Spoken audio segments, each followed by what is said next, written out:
안녕하세요. 부동산 경매 일화잡이 박노상입니다. 오늘은 상가 경매 물건 하나 보겠습니다. 일반적으로 상가 경매 물건을 보실 때, 왜 상가를 하냐? 보통, 수익형 목적으로 이제 상가를 하시는데, 월세를 따박따박 받아서 내가 임대 수익을 받기 위해서 하는 게 목적인데, 그러기 위해서는 상가가 안정적으로 월세가 나올 수 있는 상가이어야 되는데요. 그렇지 않다고 할 경우엔 이제 마음고생을 하고 리스크가 생기게 되죠. 그래서 월세가 잘 나올 수 있는 상가 하면 보통 지상 1층 상가 다용도로 여러 가지 업종이 들어올 수 있고 공실률이 제일 적다고 하겠습니다. 그래서 오늘 보실 상가는 1층 상가인데요. 한번 보시겠습니다. 주소는 화성시 송동 693 동탄 2 신도시 하우스 디더 레이크 상가 1동 1층 101호 물건이고요. 자, 감정 금액이 9억 6,100만 원인데요. 지금 쭉 빠져가지고 최저 금액이 4억 7,089만 원입니다. 50% 이하로 반값 경매로 떨어졌습니다.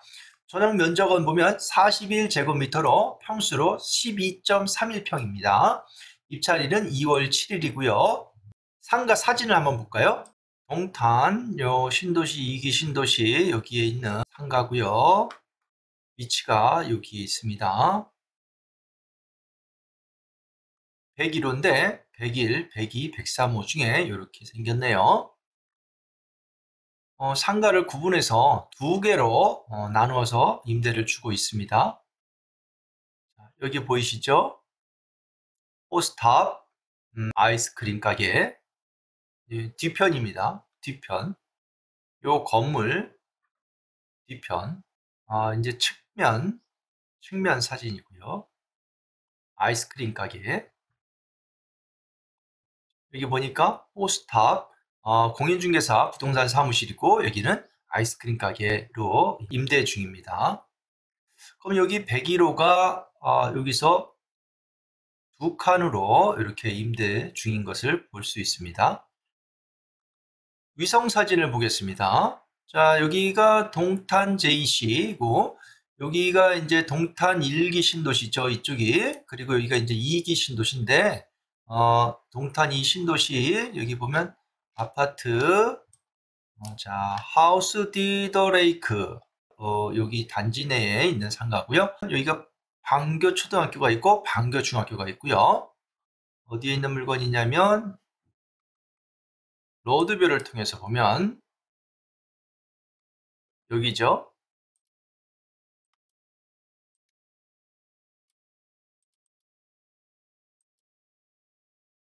바로 이제 횡단보도가 이렇게 바로 앞에 있고 101호 호스탑 부동산 아이스크림 가게 보니까 여기가 이제 초등학교가 앞에 있고요. 그 다음에 또 이제 방교 중학교가 있으니까 여기 아이스크림 가게 아이들 상대로 괜찮을 것 같습니다. 그리고 호스탑 부동산 여기 단지 내에 있는 부동산들 단지가 꽤 크고 상가가 많지 않은 점을 볼 때 여기 부동산 자리 좋습니다. 요 단지를 보니까요 한 1500세대가 넘어요. 1500세대가 넘고 또 여기도 옆에 이제 그 단지가 크죠. 그리고 요 학교 초등학교 중학교 뒤쪽으로 또 여기도 이제 건물을 지을 예정으로 보입니다. 자, 여기 그럼 다시 와서 여기 물건을 보면 등기권리와 임차권리를 한번 보겠습니다. 등기권리는 소유자 천진구, 그 다음에 우리은행 근저당 1억 8천이 설정되어 있고, 그 다음에 대원전선 근저당권, 그 다음에 두원전선 가압류 5억 원. 자, 채권 부채액이 한 15억 8천이네요. 자, 이게 좀 취하가 어렵겠죠? 부채가 많으니까. 그리고 임차 관계를 보니까 임차인이 2명이에요. 김송혜, 장원희.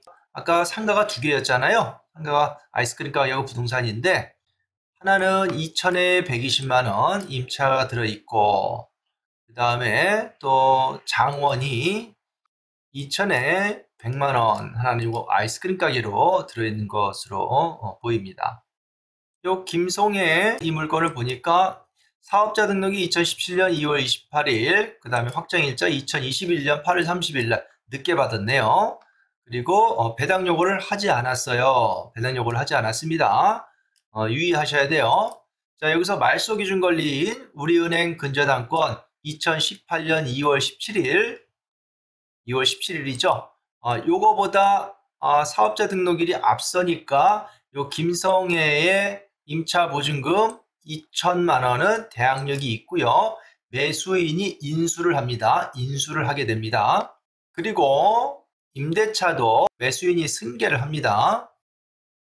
그리고 장원이 아이스크림 가게 여기는 대항력이 없습니다. 말소기준권리 2018년 2월 7일 이후에 사업자 등록을 했기 때문에 대항력이 없고요.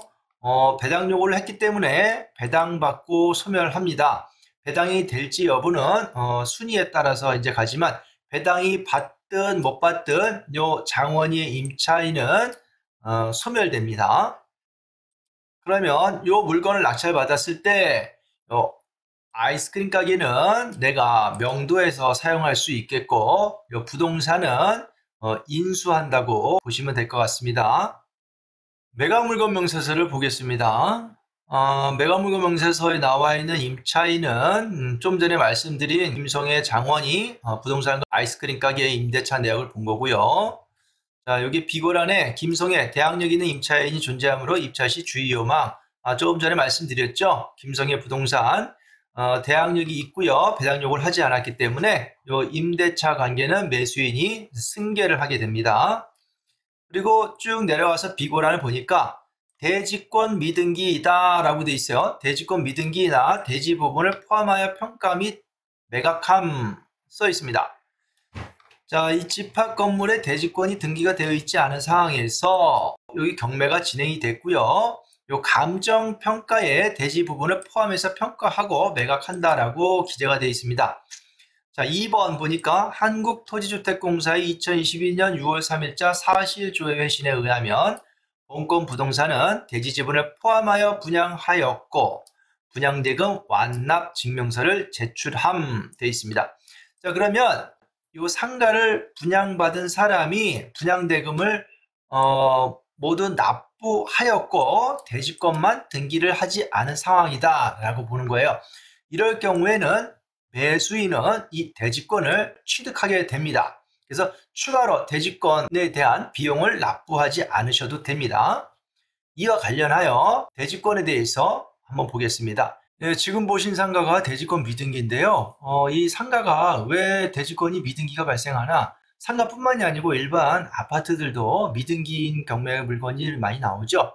그럼 이 대지권 미등기인 경매 물건을 낙찰받을 때 이 대지권을 취득하느냐 아니면 내가 이 대지권을 별도로 또 사야 되느냐 이런 부분이 이제 중요한 것이죠. 그래서 이 대지권 미등기는 왜 발생하고 낙찰받으면 대지권을 취득하는지 여부 이걸 한번 알아보겠습니다. 대지권 미등기 발생 유형은요. 지금 보신 상가 같이 대지 사용권이 있으나 대지권 미등기인 경우가 있습니다. 즉 예컨대 택지 개발이나 대규모 이제 그 신도시 이렇게 그 새로 아파트나 건물을 지면서 분양을 받은 사람이 수분양자가 분양대금을 완납을 해요. 그렇지만 이제 토지는 아직 지적정리, 구획정리 이런 것들이 아직 덜 돼 있다 보니까 나중에 천천히 이루어지고요. 그래서 집합 건물 먼저 등기를 해놓고 나중에 토지 지분에 대한 대지권 등기는 나중에 등기가 되는 게 일반적입니다. 그래서 집합 건물을 신축 분양하면서 수분양자가 분양대금을 완납을 해요. 완납해서 건물 등기는 했으나 토지는 환지 절차 지연, 각 세대당 지분 비율 결정의 지연 등으로 대지권은 등기하지 못한 경우입니다. 이런 물건들이 대다수예요. 그래서 우리가 지금 본 그런 물건들이 있죠. 이런 물건들이 여기에 해당한다고 할 수 있겠습니다. 이런 경우에는요, 대지권을 취득을 해요. 그러나 이런 신축 분양을 받으면서 분양자가 분양대금을 미납했어요. 완납하지 않았다. 그 상태에서 경매가 나왔다. 낙찰자는 분양대금을 추가로 납부해야지만 대지권을 취득합니다. 그래서 지금 같은 경우에는 분양자가 분양대금을 완납했다고 사실 확인서 여기 보시면 한국주택공사의 사실조회 회신에 의하면 분양대금 완납 증명서를 제출했다라고 했죠. 그럼 분양대금 완납했기 때문에 매수인은 대지권을 취득하고 대지권 여기에 대한 비용을 별도로 부담하지가 않습니다. 그런데 수분양자가 분양대금을 미납했다, 완납하지 않았다. 그 상황이라면 분양대금을 추가로 납부함으로써 대지권을 취득한다. 이 점을 유념해 주시기 바랍니다. 지금 보신 바와 같이 동탄 신도시 1층 상가를 봤고요. 하나의 상가를 갖고 두 개를 쓰고 있죠. 그러면 임대가 지금 하나는 2천에 120, 또 하나는 2천에 100 나오고 있고요. 두 개를 합친다 되면 4천에 220, 4천에 220만 원 나오는 월세 상가입니다. 괜찮은 상가라고 보여집니다.